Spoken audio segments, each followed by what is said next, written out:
আসসালামু আলাইকুম। আপনারা সবাই কেমন আছেন? আলহামদুলিল্লাহ আমি ভালো আছি, আশা করি আপনারা সবাই ভালো আছেন।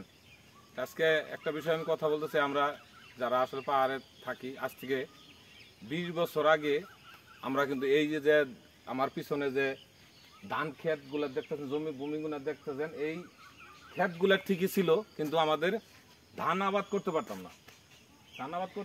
এই কারণে আমরা তখন আমাদের পাহাড়ি অঞ্চলে এই এত উঁচা পাহাড়ে কোনো মেশিন, পল্টন, স্যালো মেশিন এগুলো মানে হইতো না। দু একটা টিউবওয়েল হয়তো, যদি পাহাড়ে পানি খাওয়ার জন্য বেশিরভাগ মানুষই কূপ ব্যবহার করতাম।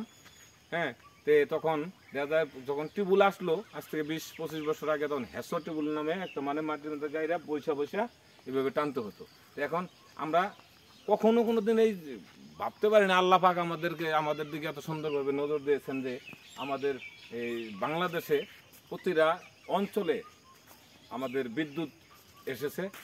বিদ্যুৎ আসার পরিপ্রেক্ষিতে কিন্তু আজকে আমরা এই সমস্ত জায়গায় আমরা ফসল আবাদ করতেছি, ফসল আবাদ করে এবং আমরা উপার্জন করছি, আমাদের চাহিদা মেটাচ্ছি।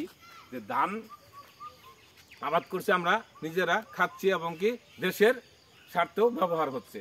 আমার কথা হলো যে আমরা পাহাড়ি অঞ্চলে যারা 20 বছর আগে কিন্তু পানি পেতাম না। পানি খাওয়ানো, একজন মানুষ এসে বাড়িতে পানি যদি চাইতো তখন আমরা পানি দিতে পারতাম না, এরকম একটা পরিবেশ আমাদের তখন ছিল।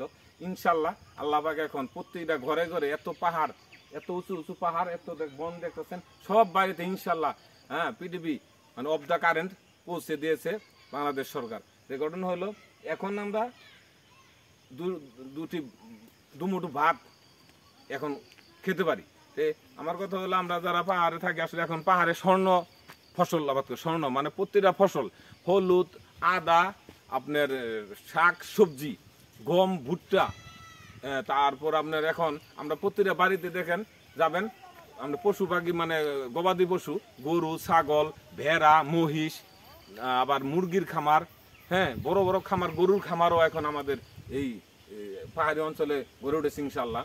এখন মোটামুটি পাহাড়ের রাস্তাঘাট গুলোই আমাদের সমস্যা, আর যে সমস্যাটা মোটামুটি আল্লাহ পাক আমাদেরকে করে দিয়েছে। আমার কথা হলো আপনারা দেখেন কত সুন্দর এই পরিবেশটা। বিকাল বেলায় আমি হাঁটতে আসছিলাম।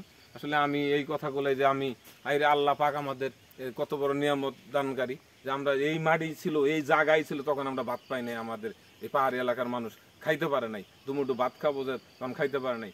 আপনি কখনো ভাবতেই পারে নাই এইগুলো আউশ দানা আবাদ করতে পারে নাই, তখন এরকম অবস্থায় ছিল। যে আমার সর্বোপরি কথা, আপনার সবাই আমাদের রাস্তাঘাটগুলোর দিকে যদি একটু চিন্তা ভাবনা করেন, দৃষ্টি দেন, ইনশাআল্লাহ আমরা উপকৃত হব। আসসালামু আলাইকুম ওয়া রাহমাতুল্লাহি ওয়া বারাকাতুহু।